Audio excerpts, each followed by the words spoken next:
Starting a faceless YouTube channel in 2024 is by far the best opportunity you have to make money online, especially if you are a beginner. I'm gonna walk you through 10 things you should know before starting your own faceless YouTube automation channel, and those are all things I wish I knew 3 years ago when I started my very first channel called Capitalist. Now the first thing is that you can actually do this with $0 or a very low startup capital. Compared to being a YouTuber where you need an expensive mic, some lights, cameras, and all that stuff, you don't need to spend any money on any of those things if you want to start a faceless channel. Not only that, but even when it comes to running the actual channel, there are multiple ways you can go about it, and there are multiple ways that allow you to start with $0. If you don't know it, there's something that I call the 3 ways of starting and running a faceless YouTube channel, and they are as it follows. Number 1, we have what I simply call the free method, which is you doing all the work yourself. You have to do the script, you have to do the voiceover, the edit, and the thumbnail, but you are an anonymous person behind a computer just creating faceless content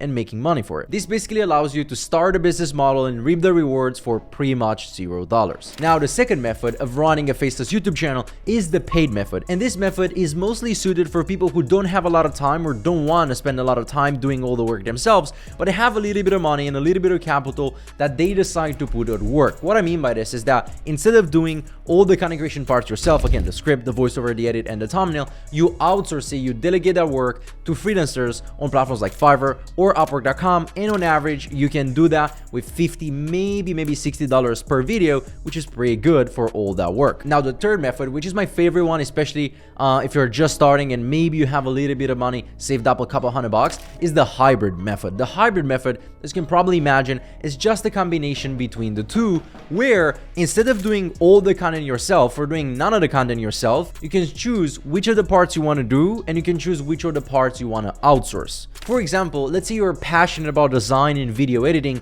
you can choose to do the thumbnails and the videos yourself, but maybe you're not a Native American or you just don't want to record a voiceover yourself and you don't like to write. So in this case, you would use the hybrid method to pay and outsource the script writing and the voiceover, but you'd be the one editing and doing the thumbnails yourself. And this is again the third method in which you can run a faceless YouTube channel. So starting this business model with limited resources or even $0 is definitely possible if you're willing to put in the work, of course. Now the second thing that I want to tell you guys about, and it's something that I wish I knew earlier on, and it's something that I only kind of formulated recently for this business model, is the difference between a faceless YouTube channel and a YouTube automation channel. And it's not as hard as you think. So I'm sure that you've heard about this business model before, whether under the term of YouTube automation, YouTube cash cow channel, faceless channel, automated channel, whatever it is, guys. Let me put it the simplest way possible, which is in my opinion the only correct way you can really talk about this. On one side we have a faceless YouTube channel, which pretty much implies that it's a normal YouTube channel, it's just no face attached. Now, having a faceless channel or a channel being faceless doesn't have anything to do with what happens on the back end of the production, meaning it doesn't matter if you're doing the content yourself, it doesn't matter if it's outsourced, it doesn't matter if you're doing compilations which are not recommended, it doesn't matter if you are stealing other people's content. If you don't have a face on the videos, then that's a faceless channel right there. Of course, you have good faceless channels and you have bad faceless channels, but still a faceless channel is just a normal YouTube channel where you don't have the creator of the content in front of the camera, there's no person that's showing their face. That's it. You don't need to go any further, you don't need to go more in depth. That's what a faceless channel is. Now on the other side, a YouTube automation channel to begin with is definitely a faceless channel in which you outsource the entire content creation process, meaning it's the paid method. It's a faceless channel that you choose to run it with the second method that we previously covered, the paid method. You don't have anybody showing their face and you have the entire content creation process outsourced. You have a scriptwriter in place, you have a voiceover actor in place, you have a video editor in place, and you have a thumbnail designer in place. If you do that, that gives you a YouTube automation channel that still is a faceless channel. So you can have kind of both in the same time. The only difference that there is that with YouTube automation, you outsource all the work. And with a faceless channel, you have 3 ways of running the content and producing the content, if you will. So the choice is yours, but that's the difference between those two. And you'll see me using both terms in the titles. They're pretty much the same thing. The only difference that I see is how you decide to run the content on the backend. The third thing you should know, and I get pretty passionate about this one, is that an actual real faceless YouTube channel that can make you money, that you can start as a beginner from scratch and monetize through AdSense revenue, is not what you see on TikTok. It's not a fireplace channel, it's not a rain sound, it's not a meditation, it's not a motivation, it's not a compilation. Those are indeed faceless channels. However, they do not work in the sense of they will most likely 97% chance, maybe 95% chance, let me be conservative, will not make you money through AdSense revenue, and they're just a way of procrastination trying to make something, but it's not working on the right thing. So don't focus on those. Instead, the faceless channels that you should be looking at and you should be running are faceless channels that create good quality content that people actually want to watch, meaning they don't just rip off somebody else's work and somebody else's footage, but instead they add value by creating the content themselves. And there are already hundreds and hundreds of good channels that you can look and take inspiration from if you want to start yours. For example, you have channels like Nonstop, Rebound, Athletic Interest, Broader Invest, The Egg Grid, King Luxury, This Happens, Spill Tea. There are plenty and plenty of channels out there that are doing an amazing job and making a lot of money for their owners. The next thing that I think you should know, and this is going to be a more laid back, relaxed explanation, is that you should not fear saturation. You should not fear competition, because in my opinion, the way I look at it, saturation on YouTube doesn't really exist. And let me explain why. So apart from the statistical point of view, in which you have less than 1% of people who are actually watching YouTube content creating content, meaning looking at the supply and demand chain, the demand is so much higher, so much higher. And again, this is statistical, numerical. It's not like I'm looking at it, oh, I think more people want to watch. This is actually backed by data, that more people are there watching content than there are creating content, let alone faceless content. I don't really believe in saturation as a whole, because I mostly see saturation as an excuse. People who don't want to take action, who are maybe afraid, who don't want to risk it, who don't want to put in the time, the resources, the money, the whatever it is, they just use saturation as an excuse. But again, if you go deeper, if you do an in-depth research, if you do an in-depth market research, an in-depth analysis on any of the most popular faceless niches out there, whether it be celebrities, whether it be movies and TVs, whether it be sports, whether it be football, basketball, whatever you want, I can guarantee that if you put in a little bit of work and if you put in a little bit of thinking, you can find angles, you can find ideas, you can find things that can be done that not only, number one, haven't been done before, which is huge. It's very hard to be able to say in an industry that something hasn't been done before, but with faceless YouTube channels, with faceless content, I think we still have that opportunity. It's still very early on, and a lot of things that YouTubers have done, so YouTube creators have done, that haven't been done in the faceless, I think that can still be found in any of the niches.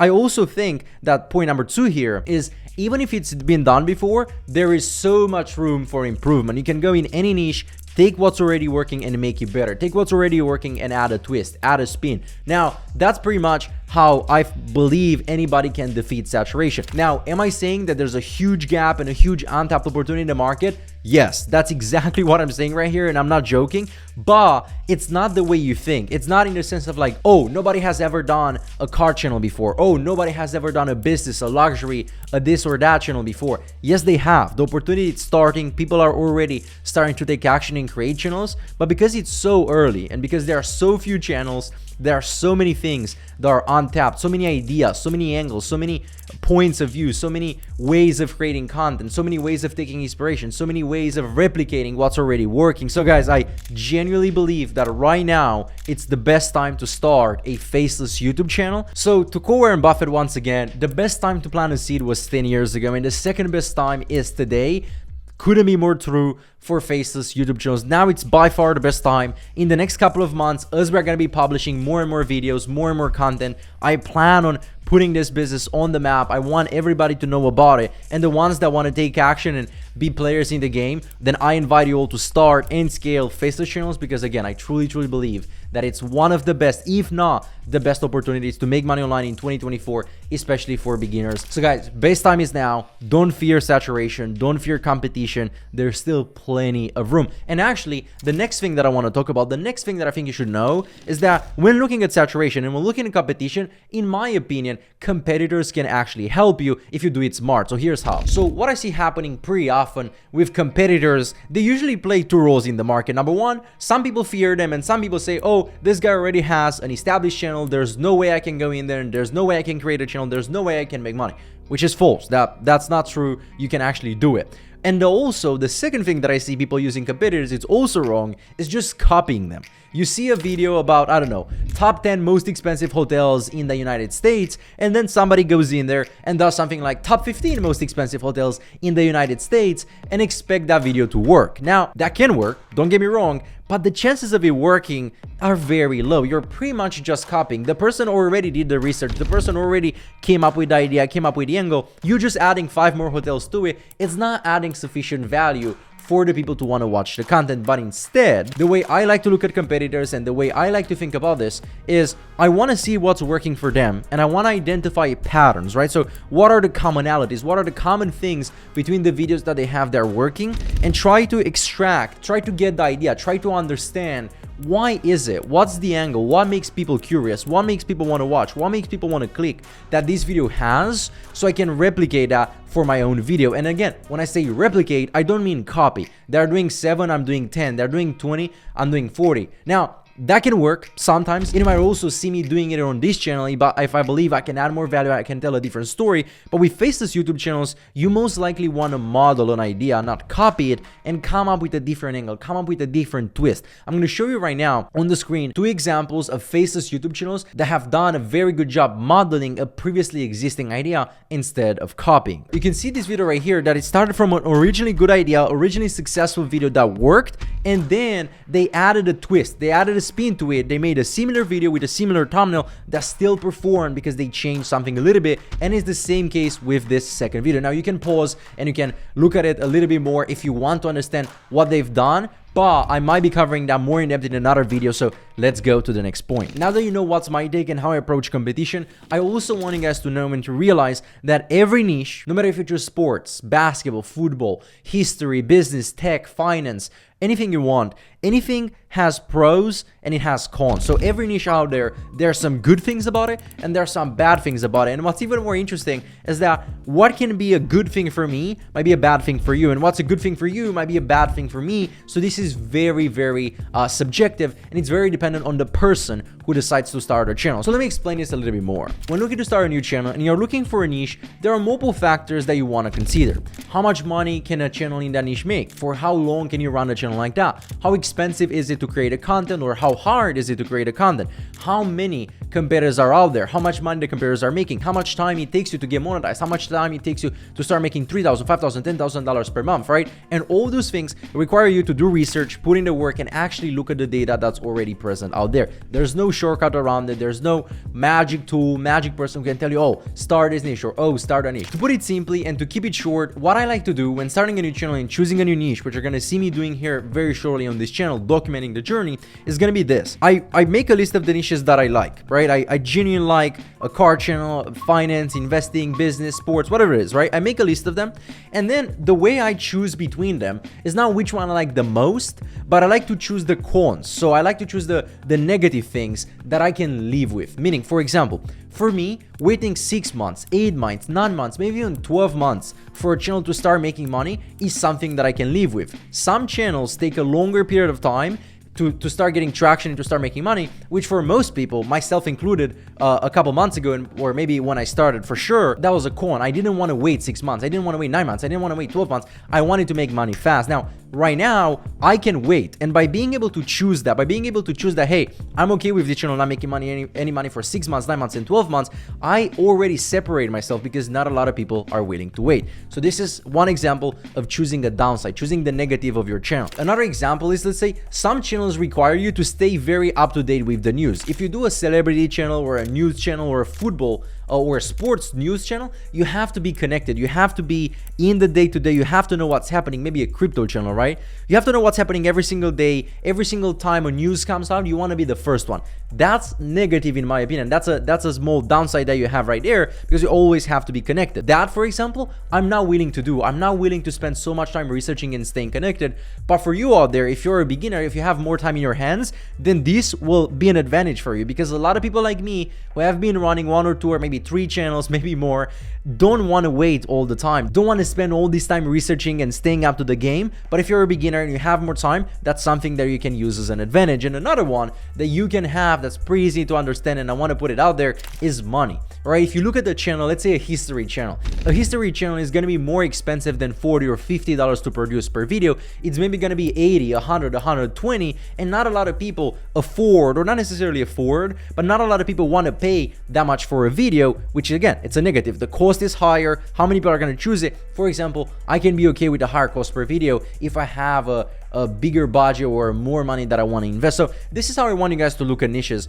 Look at the downside. What are the negative things that most people perceive, and what are the ones that you can live with? What are the ones that you can do that not a lot of people do? So instead of choosing, oh, I like this niche because it has all these pros, make sure to look at the cons as well. Make sure to choose a niche where you can live and you can deal with the cons, because that's going to help you tremendously in the long term. The next thing I wish I knew from the beginning is to keep my software stack low. Now this might sound a little bit fancy, but don't worry, I'll explain in a second why. So when I first started, there were so many tools that were doing very small and different activities. For example, I was using Social Blade to look at exactly how much views the channel is getting. I was using TubeBuddy to see a channel tags and how many subscribers is getting over a period of time. I was using vidIQ to do keyword research. Then another software appeared that allow you to do the outlier score and see what videos are performing better than others. Then this software allowed you to split test thumbnails. Then this software allows you to see the thumbnail changes on a video. There were so many different softwares, and I was a guinea pig. I was like, oh, let me take this one, and let me take this one, and let me try this one, and let me do this one.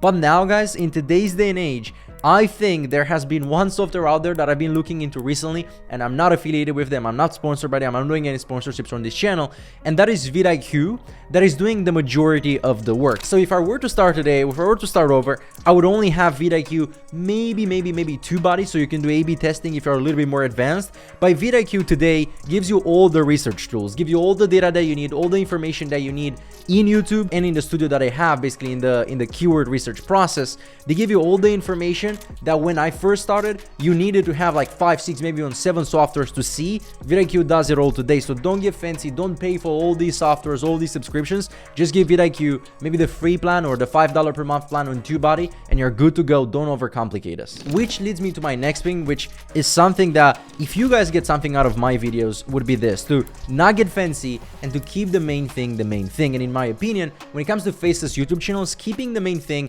means just creating high quality content that people want to watch. That's it. And what I mean by this is just keeping your focus and having a tunnel vision focus on the only important thing that matters. Getting distracted in this game, it's very easy, especially if you haven't been running a YouTube channel before. If you just go inside YouTube Studio and you look at all the metrics that there are, if you want to go see more there and you see like you can filter views per hour, per location, per this, per that, there are so many stats they can start looking at, which again, don't get me wrong, data is very important and you want to use data. But what I'm going with this is you just want to select your few metrics, right? You want to look at CTR, you want to look at average duration, you want to look at impressions, views, and all that stuff. You want to have a few that you have on lock, and you should ruthlessly take action on improving those. Don't try to improve everything. Don't try to nail the perfect tags, the perfect description, the perfect pinned comment, the perfect next big idea that you think is gonna explode. Don't get distracted. Don't major in minors. And this is something that I've been doing for the longest time ever, and I'm still guilty of it. I go very in depth and I go very analytical on things that after I zoom out, after I finish them, I'm like, why was I doing that thing to begin with? Oh, to just think this small tiny thing right here, but does it really matter? No. Okay, so I just lost 2 hours, right? I'm not sure if that makes sense, guys, but again, focusing most of your time on creating good scripts, creating good voiceovers, edits, and thumbnails is gonna do 99 or maybe 97% of the work, right? Everything else, how you put your title after you came up with the idea, right? How you put your title, how you put your description, how you put your tags, when do you schedule the video, do you want to comment on competitors, do you not want to comment? Like, all those things are, in my opinion, less than 3% of what actually matters. Let's just say less than 5% tops of what actually matters. Yet I see a bunch of people, and myself included, spending 80% of their time on those things and only 20% of the time on creating the content, which is what should matter to begin with. And this is especially easy if you choose to do YouTube automation. If you choose to do the paid method where you outsource the content creation, you are basically left with not much to do. You can only spend 30 minutes a day, maybe tops, communicating with your team and giving them instructions and directions. It's like, well, I want to work, so let me do these other things. But those other things are not what moves the needle forward, are not what's going to make you money. But instead, even if you choose to delegate the work, spend more time with your team, review your videos more often, spend more time planning and scheduling your videos ahead in terms of ideas, what titles, what are other people doing. Don't waste your time majoring in minors. Another thing that wasted my time in the beginning, but I think it was needed for me to do it, but hopefully you don't have to do it so I can save you some time here, is when it comes to hiring. If you want to go with the hybrid or the paid method, you're going to need to hire some people. Obviously, you can hire people that you already know, your friends, your siblings, your relatives. That can work, no problem with it. But if you want to hire somebody who's experienced, if you want to hire somebody who's been there and done that, maybe has experience exactly in the same thing that you want to do, I only recommend you go to places like Fiverr and Upwork.com. I tried everything else. I tried People Per Hour. I tried onlinejobs.ph. I tried Twitter. I tried YT Jobs. I tried all these other things. And although they're great and you can find people on there, I don't know why. It's maybe I've gotten super used to Fiverr and super used to Upwork, but I haven't found anywhere else better talent, cheaper talent, and people who are easy to work with, because I think the intent on those platforms is so high. People are actually there to make money. People are actually there to work, because Fiverr and Upwork have only been the most, or like the two biggest mentioned platforms when it comes to YouTube automation and delegating. Freelancers are going mostly there. They are on other platforms as well, but most freelancers, most talent, as I'm recording this video, January 2021, are on Fiverr and Upwork. So going outside of these platforms, I just see us getting fancy and as a small waste of time. Now, obviously, if you want to experiment, if you think you're going to find a wizard outside of it or a genius that nobody knows, you actually might, but the chance is very, very low. And in my opinion, I would not waste my time going it. I'll just keep it simple. There's plenty of freelancers that are looking for work. There's plenty of talented people joining those platforms every single day, waiting for a project like yours to appear and for an amazing collaboration to start. Also, one more thing I would like you guys to know is that recently I'm seeing long form content, so longer form videos, performing much better than the average. So as you probably know, most people on YouTube are making 8-minute videos because that's when you can place mid-roll ads and make a little bit more money. Some people are doing 10-minute videos because it just looks a little bit better and they can provide more value. But what I'm seeing recently, and I believe it's because of the podcast, and I believe more and more people are watching podcasts and are used to consuming longer form content, are moving away a little bit from the short form addiction and all that stuff, is longer videos, 12-minute videos, 15-minute videos, maybe even 18 to 20-minute videos performing better. And the reason why, it's easier to provide value if your video is longer, and it's easier to have a higher average duration, which the YouTube algorithm then will reward and will push your video more and get you more views if you choose to do those longer form videos. So again, if you're watching this at the beginning of 2024, just know that it's a trend that I'm seeing in the market. And in the end, guys, don't get fancy, don't get cute. The work needs doing. Good luck to you.